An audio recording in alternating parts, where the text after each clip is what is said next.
যেতিয়া কোনো মানুহে কাৰোবাৰ বাবে কান্দে সেইটো হল আবেগ আৰু যেতিয়া কোনোবাই কাৰোবাক ইচ্ছা কৰি কন্দুৱায় সেইটো হল প্ৰতাৰণা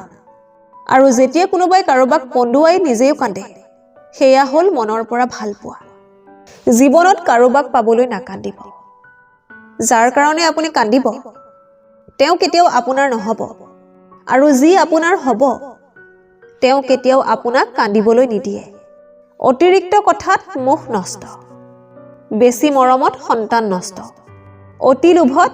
জীৱন নষ্ট আৰু বেছি নিমখত সোৱাদ নষ্ট আপুনি আপোনাৰ প্ৰিয় মানুহজনৰ কাষত কিমান গুৰুত্বপূৰ্ণ কেনেকৈ জানিব